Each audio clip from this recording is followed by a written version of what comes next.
আমার ১৫ বছরের মেয়ে সকালে ঘুম থেকে ওঠার সাথে সাথে তার বিছানার পোশাক পরিষ্কার করতে যেত। তারপর সে নিজেই গোসল করে পোশাকটা লুকিয়ে রাখত। আমার মেয়ে এবং ছেলে একই ঘরে ঘুমাত। এখন তারা প্রাপ্তবয়স্ক। কিন্তু আমি এদিকে মনোযোগ দিইনি। মেয়ে দিন দিন দুর্বল হয়ে যাচ্ছিল, তাই আমি সন্দেহ করে একদিন তার ঘরে গেলাম। এমনভাবে ওরা কথা বলছিল যেন স্বামী স্ত্রী। হঠাৎ দরজা খুলতেই আমার ২ চোখ বড় হয়ে উঠল। বন্ধুরা, আমার নাম তাহমিনা আক্তার। আজকের গল্পটি আমার মেয়েকে নিয়ে। আমার মেয়ের নাম তাসলিমা। আমি বাংলাদেশের সিলেট জেলার বাসিন্দা। আমার স্বামী এই পৃথিবী ছেড়ে চলে যাওয়ার পরে আমার মা বাবা আমার দ্বিতীয় বিয়ে এমন একজন লোকের সাথে দেয় যার আগে থেকেই একটি ছেলে ছিল। আমারও একটি মেয়ে ছিল। আমার বিয়ের পরে আমার ছেলে আর মেয়ে একই ঘরে ঘুমাত। আমার বড় মেয়ে রোজ তার বিছানার পোশাকটা পরিবর্তন করত। সে লুকিয়ে লুকিয়ে পোশাকটা পরিষ্কার করত। সে মাঝে মাঝে জ্ঞান হারিয়ে ফেলত। সে অনেক দুর্বল হয়ে পড়েছিল। একদিন আমি ভোরবেলা উঠে আমার মেয়ের ঘরে চলে যাই। সেখানে গিয়ে আমি যে দৃশ্যটা দেখি সেটা দেখে আমার লজ্জায় শেষ হয়ে যেতে ইচ্ছে করছিল। ভগবানের কাছে শুধু এটাই প্রার্থনা করি, তিনি যেন কোনো মাকে কখনোই এমন দৃশ্য না দেখায়। ঘরেই আমার ছেলে আর মেয়ে। আমার বিয়ের ২ বছর পরে আমি বিধবা হয়েছিলাম। তখন আমার বয়স ছিল ২৯ বছর। কারণ আমার মা বাবা ১৭ বছর বয়সে আমার বিয়ে দিয়ে দিয়েছিল। আমি তাদের একমাত্র মেয়ে ছিলাম। কিন্তু আমার বারবার মনে হতো যে আমি তাদের কাছে একটা বোঝা। তারা আমাকে নিজের সন্তান মনেই করত না। আমার জন্মের পরে আমার মা খুশি হয়নি। আমার বাবা একটি ছেলে চেয়েছিল। তাই হয়তো আমি হওয়াতে বাবা খুশি হয়নি। বাবা সবসময় আমার থেকে দূরে থাকত। বাবা আমাকে নিজের সন্তানের মতো ভালোবাসতেই পারেননি। উনি আমাকে দেখলেই রেগে যেতেন। আমাদের পরিবারে দ্বিতীয় বিয়ে করার নিয়ম ছিল না। তাই বাবার বিয়ে করতে পারেনি। সেই কারণে বাবার আমার উপর অনেক রাগ ছিল। তাই বাবা তাড়াতাড়ি আমার বিয়ে দিয়ে দিয়েছিল। আমার স্বামী একটি সরকারি স্কুলে পড়াতেন। আমাদের একটি ৩ বছরের মেয়ে ছিল। একদিন হঠাৎ স্কুল থেকে বাড়ি ফেরার পথে আমার স্বামীর অ্যাক্সিডেন্ট হয় আর তিনি এই পৃথিবী ছেড়ে চলে যান। আমার স্বামী শেষ হয়ে যাওয়ার পরে আমার দিন অনেক কষ্টে পার হচ্ছিল। আমার উপর অনেক দায়িত্ব এসে পড়েছিল। কিছুদিন পরে আমার শ্বশুর শাশুড়ি আমাকে আমার বাপের বাড়িতে পাঠিয়ে দেন। আমি তাদের উপরে বড় বোঝা হয়ে উঠেছিলাম। তারা তার ছেলের মৃত্যুর জন্য আমাকেই দায়ী করতেন। তারা এমন করতেন যেন আমি তাদের ছেলেকে শেষ করে ফেলেছি। আমিও চুপচাপ আমার মা বাবার বাড়িতে চলে আসি। মা বাবার কাছে তো আমি আগে থেকেই একটি বোঝা ছিলাম। আমি আমার মেয়েকে ধরে অনেক কাঁদতাম। কিছুদিন পরে আমার মা বাবা আমার আবার বিয়ে দিয়ে দেন। এবার তারা এমন একজন লোকের সাথে আমার বিয়ে দেন যার আগে একটি বিয়ে ছিল। আর সেই দিকের তার একটি ছেলে ছিল। আর আমারও একটি মেয়ে ছিল। আমাদের ২ জনের অবস্থা একই রকম ছিল। তাই আমাদের বিয়ে হয়ে যায়।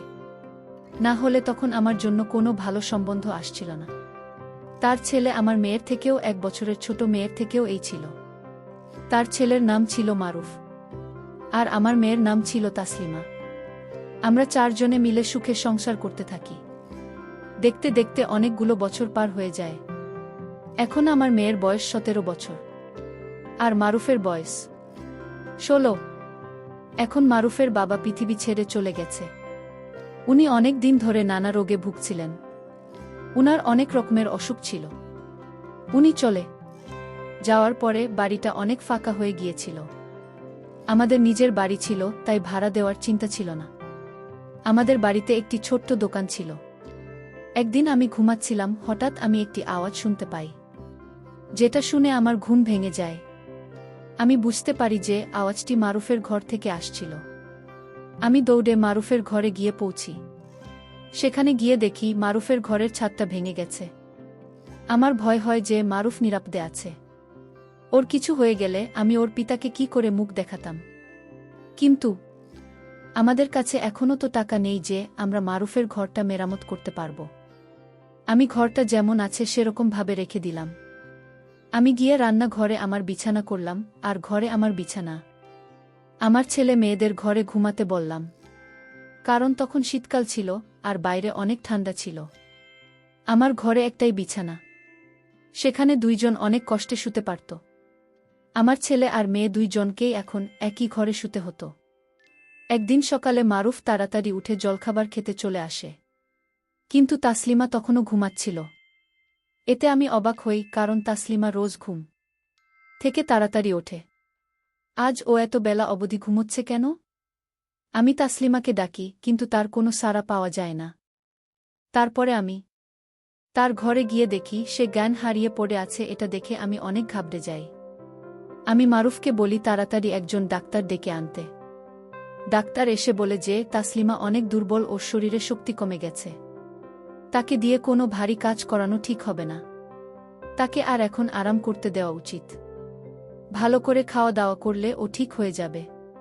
তাসলিমার যখন জ্ঞান ফেরে তখন আমি ওকে জিজ্ঞেস করি, তোর কি হয়েছে? তাসলিমা বলে, জানি না কি হয়েছে। আমি বসেছিলাম, হঠাৎ আমার মাথাটা ঘুরে গেল। আমি বলি, তুই বিশ্রাম নে, আমি তোর জন্য কিছু খাবার নিয়ে আসছি। এই বলে আমি রান্নাঘরে চলে গেছি। যখন আমি খাবার নিয়ে তার ঘরে আসি তখন দেখি তাসলিমা বিছানায় নেই, আর বিছানায় পোশাকটাও নেই।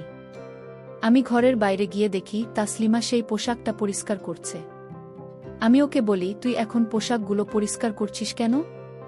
ডাক্তার তোকে আরাম করতে বলেছে। এক্ষুনি ওঠ ওখান থেকে আর নিজের ঘরে যা, গিয়ে কিছু খেয়ে নে। তাসলিমা বলে, না মা, এই পোশাকটা পরিষ্কার করা দরকার। তুমি তো জানো আমাদের বাড়িতে একটাই পোশাক আছে। এটা না পরিষ্কার করলে রাতে বিছানায় কি দেব?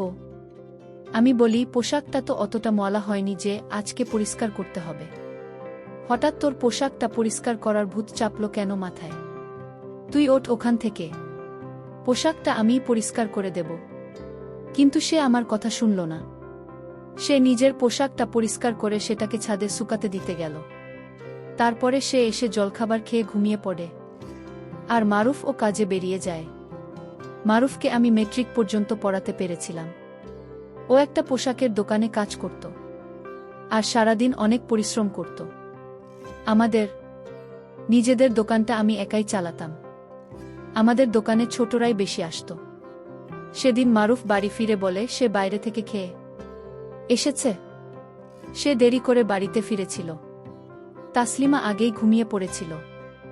মারুফও ঘরে গিয়ে শুয়ে পড়ে, আর আমি রান্নাঘরে বিছানা পেতে শুয়ে পড়ি। জায়গা পরিবর্তন করার কারণে আমার ঘুম আসছিল না। আমার স্বামীর কথা অনেক মনে পড়ছিল। আমার দ্বিতীয় স্বামী আমার অনেক খেয়াল রাখতেন। তিনি আমাকে কখনো আগের বিয়ে নিয়ে কথা শোনাতেন না। আমার মেয়েকেও তিনি নিজের মেয়ের মতোই ভালোবাসতেন। আমি মারুফকে নিজের ছেলের মতোই ভালোবাসি। মারুফ আমাকে নিজের মায়ের থেকেও বেশি ভালোবাসে। সে আমার সব কথা শুনে। এখন বাড়িতে ও একমাত্র ছেলে আর আমাদের একমাত্র ভরসা। ও না থাকলে আমরা মা মেয়ে কোথায় যেতাম? মারুফ কাজও অনেক ভালো করত। আমি ওকে বলেছিলাম পড়াশোনা শেষ করতে। ওর কাছে যদি একটা ভালো ডিগ্রি থাকে তাহলে ও ভালো একটি চাকরি পাবে। ও আমার কথা মেনে নিয়েছিল। পরের দিন সকালে তাসলিমা আবার জ্ঞান হারিয়ে পড়ে। এইবার ওর চেহারা দেখে আমি ভয় পেয়ে যাই। মনে হচ্ছিল ওর শরীর থেকে সব শক্তি বেরিয়ে গেছে। ও অনেক সাদা হয়ে গিয়েছিল। আমি আবার ডাক্তারকে ডেকে পাঠালাম। ডাক্তারবাবু এসে বললেন, ওকে কি খাওয়ানো হয়েছে? এসে বললেন হয়েছে। আমি বলি, ও তো সেই ডাল ভাত আর সবজি খেয়েছিল। ওকে নিয়ে ফলও খাইয়েছিলাম, আর সারাদিন ওকে কোনো কাজ করতে দেওয়া হয়নি। ডাক্তারবাবু বলেন, তাহলে ও আবার এত দুর্বল হয়ে পড়ল কি করে? আপনাকে এই ব্যাপারটি সিরিয়াসলি নিতে হবে, না হলে আপনার মেয়ের প্রাণটাও চলে যেতে পারে। এইভাবে বারবার জ্ঞান হারিয়ে পড়া আর এতক্ষণ ধরে জ্ঞান না থাকা কোনো সাধারণ ব্যাপার নয়। ডাক্তারবাবু চলে যাওয়ার পরে যখন তাসলিমার জ্ঞান ফেরে তখন আমি ওকে বলি, আজকে তুই যদি কোনো কাজ করিস তাহলে আমার থেকে খারাপ কেউ হবে না। কিন্তু কিছুক্ষণ পরে যখন আমি তাসলিমার ঘরে যাই তখন আমি আবার দেখি ও তার বিছানার পোশাকটা পরিষ্কার করছে। এইবার আমি দূর থেকে তাসলিমাকে দেখছিলাম। ও যা সব করছে কোনোটিই সাধারণ নয়। যবে থেকে মারুফ আর ও এক ঘরে ঘুমাচ্ছে তবে থেকে এমন অদ্ভুত আচরণ করছে। তবে থেকেই ও জ্ঞান হারাতে শুরু করেছে। ওরা দুইজন সৎ ভাইবোন হয়। কিন্তু ছোটবেলা থেকেই ওরা একসাথে বেড়ে উঠেছে। ওরা নিজের ভাই বোনের মতো একে অপরকে ভালোবাসে। তাহলে দিন দিন আমার মেয়ের শরীরটা দুর্বল হয়ে যাচ্ছে কেন? এমনটা তো তখনই হয় যখন একটি মেয়ে মা হতে যায়। কিন্তু একটি কম বয়সী মেয়ের এরকম হওয়া একেবারেই স্বাভাবিক নয়। পরের দিন সকালে আমি দেখি অদিতি ছাদে পোশাক শুকোতে দিতে গেছে। ও ভয়ে ভয়ে আশেপাশে দেখছিল যে কেউ দেখছে কিনা। আমি রান্নাঘরের জানালা থেকে সব দেখতে পাচ্ছিলাম। ওর আচরণ আমার অনেক অদ্ভুত মনে হয়।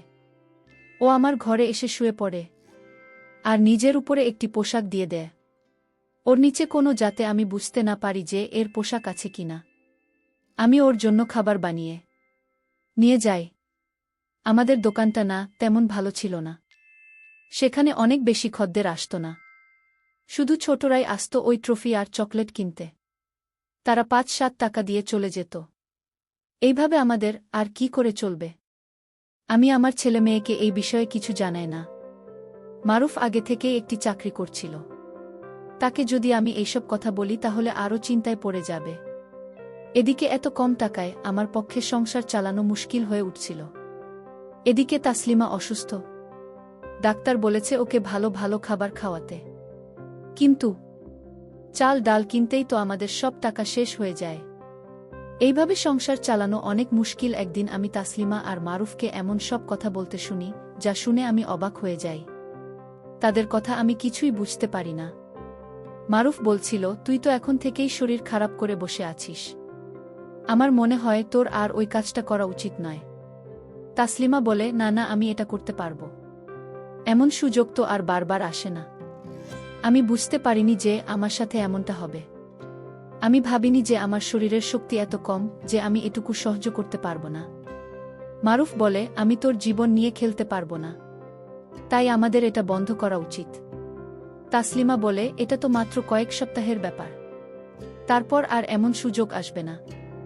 ওরা কি কথা বলছে আমি তো কিছুই বুঝতে পারছি না। একদিন সকালে আমি এমন একটি জিনিস দেখি যেটা দেখে আমার হুঁশ উড়ে যায়। আমি দেখি তাসলিমা ছাদে পোশাক শুকোতে দিতে গেছে। সে এক পাশে গিয়ে বমি করে। আমি দৌড়ে গিয়ে তাকে জিজ্ঞেস করি, তোর কি হয়েছে? তুই কি খেয়েছিস? আর তুই রোজ বিছানার পোশাকগুলো কেন পরিষ্কার করিস? এইসব তুই কি করছিস? তুই এমন কোনো কাজ করিসনি তো যাতে তোর আর তোর বাবা মায়ের সম্মানটা নষ্ট হয়? এমনটা হলে আমি তাকে কোনোদিন ক্ষমা করব না। আমার মেয়ে বলে, মা, তুমি এইসব কি বলছো? আমি এমন কোনো কাজ কেন করব না যাতে তোমাদের মাথা নিচু হয়? তুমি যেমনটা ভাবছো তেমনটা একেবারেই নয়। মনে হয় আজকাল তুমি নাটক বেশি দেখছ। যদি রোজ পোশাকটা পরিষ্কার করো তো তাতে কি হয়েছে? পোশাকটা ও পরিষ্কার হয় তাই পরিষ্কার করি। আর তুমি তো জানো যে আমি রোজ ওষুধ খাই। তাই হয়তো আজ আমার বমি হলো। তুমি কি সব উল্টোপাল্টা ভাবছো মা? আমার মেয়ে আমার সাথে এভাবে কথা বলছো কেন? আমি ওকে একটা মার দিলাম। তখনই মারুফ সেখানে এসে পড়ে। মারুফ আমাকে বলে, মা, তুমি এটা কি করছো? তুমি ওর শরীরে হাত তুললে। আমি বলি, হ্যাঁ, আমি ওকে মেরেছি।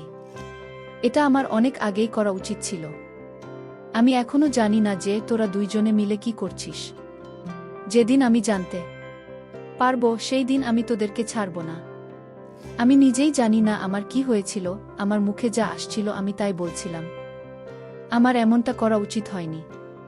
সেই দিন রাতে হঠাৎ আমার ঘুম ভেঙে যায় আর আমি দেখি আমার ছেলে মেয়েদের ঘরে লাইট জ্বলছে। এত রাতে ওদের ঘরে লাইট কেন জ্বলছে? ওদের তখন শুয়ে পড়া উচিত। আমি ওদের ঘরের কাছে যাই আর গিয়ে আমি ওদের কথা বলার আওয়াজ শুনতে পাই। ওরা কিছু একটা নিয়ে কথা বলছিল। আমি বাইরে দাঁড়িয়ে ওদের কথা শুনছিলাম। মারুফ বলছিল, তুই অনেক ভাগ্যবতী। তাসলিমা বলে, হ্যাঁ, সে তো বটেই। কিন্তু কাল যখন আবার আমার শরীর খারাপ হবে তখন মা আবার চিন্তা করবে। মারুফ বলে, আর মাত্র কয়টা দিনের ব্যাপার, একটু সহ্য করে নে। আমি ভাবি, ওরা এসব কি কথা বলছে? আমি আর সহ্য করতে পারলাম না। আমি দরজা খুলে ভিতরে যাওয়ার চেষ্টা করলাম। কিন্তু যেই দরজাটা খুলতে গেলাম আমি দেখি দরজার ভিতর থেকে বন্ধ। ওরা ঘরের দরজা বন্ধ করে কেন শুয়েছে এখন গরমের সময়? ওদের তো দরজা খুলে শোয়া উচিত। আমি অনেকক্ষণ ধরে দরজা নক করে যাচ্ছিলাম, কিন্তু ওরা দরজা আর খোলে না। ওরা দরজা খুলতে আধ ঘন্টা পার করে দেয়। যখন ওরা দরজা খোলে তখন আমি ভিতরে গিয়ে দেখি ওরা দুইজন ছাড়া ঘরে আর কেউই নেই। আমি গিয়ে দেখি ওরা দুইজন ছাড়া ঘরে আর কেউই নেই। ওদের চোখ মুখ দেখে মনে হচ্ছিল ওরা ঘুমোচ্ছিল। আমি ওদের জিজ্ঞেস করলাম, তোরা কি করছিস? ওরা বলে, আমরা তো ঘুমাচ্ছিলাম। আমি বলি, মিথ্যা কথা বলিস না, তোরা জেগেছিলি। আমি তোদের কথা বলার আওয়াজ শুনতে পাচ্ছিলাম। ওরা বলে, আমরা এত রাতে কেন জেগে থাকব? আমাদের কি কাল পরীক্ষা আছে যে আমরা জেগে থাকব? আমরা ঘুমিয়ে পড়েছিলাম। তখন আমার কাছে বলার মতো কিছুই ছিল না। ওদের সত্যি দেখে মনে হচ্ছিল যেন ঘুমোচ্ছিল। আমি আর কিছু না বলে ওখান থেকে চলে আসি। কিন্তু আমার মনে হচ্ছে কিছু একটা তো আছে। একদিন আমি আমার মেয়ের হাতের দাগ দেখতে পাই। আমি তাকে জিজ্ঞেস করি যে, তুই চোট পেলি কি করে? সে আমাকে বলে যে, তরকারি কাটতে গিয়ে পেয়েছি। ওর হাতের উপর কি করে চোট পেলি? তখনও সে জ্ঞান হারিয়ে ফেলেছে, তখনও তার শরীরে আঘাতের চিহ্ন, কখনো সে লুকিয়ে লুকিয়ে বিছানার পোশাকগুলো পরিষ্কার করছে। এসব কি হচ্ছে? আমি যেটা ভাবছি সেটাই সত্যি নয় তো? আমি আল্লাহর কাছে প্রার্থনা করছিলাম যে আমার আশঙ্কাই যেন সত্যি না হয়। কিন্তু এসব চিহ্ন তো সেই সব দিকেই ইঙ্গিত করছে। ভুলটা আমারই তাসলিমা আর মারুফকে এক ঘরে ঘুমাতে দেওয়া উচিত হয়নি। ওরা ভাই বোন হলেও তো ওরা আপন হয়নি। ওরা সৎ। আর ওরা কম বয়সী ছেলে মেয়ে। এই বয়সের ছেলেমেয়েরা অনেক সহজে ভুল করে বসে। ওদের আবেগ অনেক বেশি। আমারই ওদের উপরে চোখ রাখা উচিত ছিল। বড়রা যদি ছোটদেরকে না সামলায় তাহলে তো ওরা ভুল করবেই। সব দোষ আমার। আমি এখন ওদের উপরে অনেক কড়া চোখ রাখছিলাম। একদিন আমি ঘরের বাইরে থেকে ওদের কথা শুনতে পাই। আমার ছেলে আমার মেয়ের জন্য একটি ওষুধ কিনে এনেছিল। সে তাসলিমাকে এই ওষুধটা দিয়ে বলে, তুই এটা খেলে তোর সব সমস্যা দূর হয়ে যাবে। রোজ রাতে শোয়ার আগে তো এই ওষুধ খাবি। তাহলে দেখবি তুই সকালে আর জ্ঞান হারাবি না। তাসলিমা সেই ওষুধটা নিয়ে তার কাছে লুকিয়ে রাখে। তারপর থেকে আমি দেখি তাসলিমা আর জ্ঞান হারায় না। কিন্তু একদিন হয়তো সেই ঔষধটা শেষ হয়ে গিয়েছিল। তাই তাসলিমা আবার জ্ঞান হারিয়ে ফেলে। সেই দিন আমার ছেলে বাড়িতে ছিল না। তাই আমি ঠিক করি এই সুযোগটা কাজে দিতে। আমি তাসলিমার বিছানার পোশাকটা তুলে নিজের ঘরে নিয়ে আসি। আমি দেখতে চাই যে ওই পোশাকটা এমন কি হয়ে থাকে যার জন্য তাসলিমা রোজ সেই পোশাকটা পরিষ্কার করে। এমনকি তার শরীর খারাপ থাকা সত্ত্বেও সে পোশাকটা পরিষ্কার করতে কিন্তু ভোলে না। আমি পোশাকটা ঘরে নিয়ে এসে সেটাকে খুলে দেখি। প্রথমে আমি কিছুই দেখতে পাই না, কিন্তু যখন আমি আরও ভালোভাবে দেখি তখন আমার চোখে পড়ে যে সব পোশাকে সাদা সাদা চুল লেগে আছে। আমি বুঝতে পারছিলাম না যে ওটা কিসের চুল। এই চুলগুলো সব সাদা ছিল আর একদম ছোট্ট ছোট্ট ছিল। আমি কিছু বুঝতে পারছিলাম না। তখন আমার মেয়ের জ্ঞান ফিরে আসে। সে আমার কাছে এসে বসে আর জিজ্ঞেস করে, মা, আমার বিছানার পোশাকগুলো কই? অনেক ঘাবড়ে গিয়েছিল আমি। হয়তো ও বুঝতে পেরেছিল যে আমি তাদের পোশাকগুলো দেখে ফেলেছি। আমি বলি, ওটা আমি পরিষ্কার করতে দিয়েছি। তখন আমার পাশ থেকে উঠে যাচ্ছিল ও। আমি তখন ওর হাতটা ধরে ফেলি। আমি আজ দেখে ফেলেছি যে পোশাকটাতে কি লেগে আছে। এইবার তুই আমাকে সব সত্যি কথা বল। তুই এসব কি করছিস? আমার মনে অনেক খারাপ চিন্তা আসছে। আমি যা সন্দেহ করছি সেটা কি সত্যি? আমার মেয়ে আমার পাশে এসে বসে আর আমাকে সব কথা খুলে বলে। ওর কথা শুনে আমার পায়ের তলা থেকে মাটি সরে যায়। ও আমাকে বলে, মা, তুমি যেমনটা ভাবছেন তেমনটা একেবারেই নয়। আমি আর মারুফ বুঝতে পেরেছিলাম যে আমাদের বাড়ির অবস্থা ভালো নয়। দোকান থেকেও তেমন টাকা আসছে না। আর ভাইও খুব বেশি টাকা রোজগার করে না। আমরা বুঝতে পারছিলাম না আমরা কি করব। তখন ভাইদের এক বন্ধু ভাইকে একটা কাজ দেন। তার বন্ধু অনেকগুলো ছোট ছোট বিড়াল পোষেছিল, কিন্তু সে একা তাদেরকে সামলাতে পারে না। তাই সে ভাইকে এই কাজটা দিয়েছিল, আর এর জন্য তাকে সে অনেক টাকা দিত। ভাই সারাদিন ওই বিড়ালগুলোকে দেখাশোনা করত, কিন্তু রাতে এসে সে ক্লান্ত হয়ে পড়ত। আমি বুঝতে পারি যে রাতে তার বিশ্রাম দরকার। তাই আমি তাকে বলি ওই বিড়ালগুলোকে আমাদের ঘরে নিয়ে আসতে। আর আমি সারা রাত ওদেরকে সামলাবো। ওই বিড়ালগুলোর শরীরের লোম আমার চাদরে লেগে থাকত, যেটা আমি সকালে পরিষ্কার করতে ফেলতাম। কারণ আমি জানতাম যে তোমার এই ধরনের কাজ একদম পছন্দ হবে না। আমরা তোমাকে এই ব্যাপারে কিছু বলতে চাইনি। কয়েকটা রাত পরে আমি বুঝতে পারি আমার বিড়ালে অ্যালার্জি আছে। তাই আমি সকালে জ্ঞান হারিয়ে ফেলতাম। ভাই আমাকে একটি ওষুধ এনে দিয়েছিল। সেটা এই অ্যালার্জির ওষুধ। ভাইয়ের বন্ধুটা অনেক বড়লোক। সে আমাদের এই কাজটার জন্য রোজ 1000 টাকা করে দিত। কাল ওই বিড়ালগুলোর আমাদের বাড়িতে শেষ দিন ছিল, কারণ আজ ভাইয়ের বন্ধু ওদেরকে নিয়ে অন্য শহরে চলে যাচ্ছে। এই কটা দিনেই আমরা অনেক টাকা কামিয়ে ফেলেছি। যে অনেক টাকা কামিয়ে টাকা দিয়ে আমরা ভাইয়ের ঘরের ছাদটা মেরামত করতে পারব, আর বাড়ির কিছু জরুরি জিনিসপত্র কিনতে পারব। আমরা জানতাম তোমার পোষা বিড়াল পছন্দ নয়, তাই আমরা তোমাকে এ ব্যাপারে কিছুই বলিনি। কিন্তু তুমি কত কিছু ভেবে বসেছিলে, আমাদেরকে সন্দেহ করছিলে।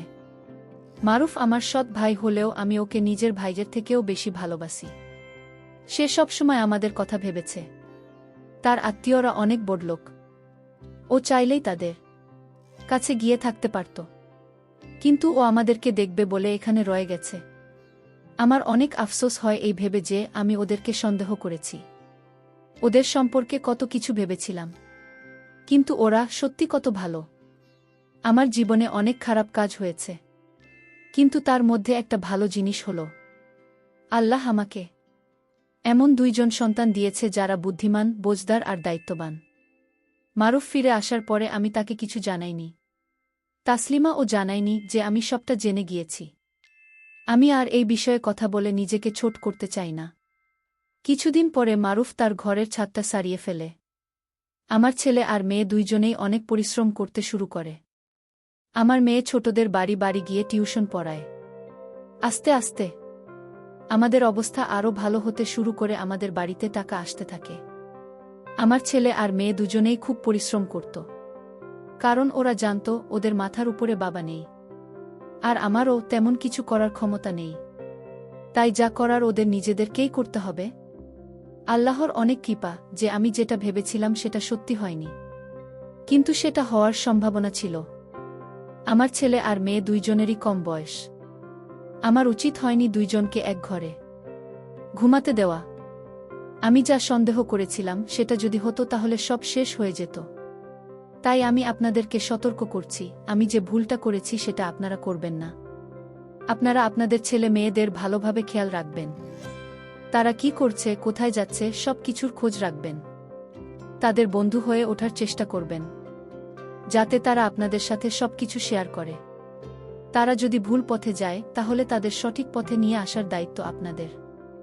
আর ছোটরা বড় হয়ে গেলে তাদেরকে আলাদা ঘরে ঘুমাতে দেবেন।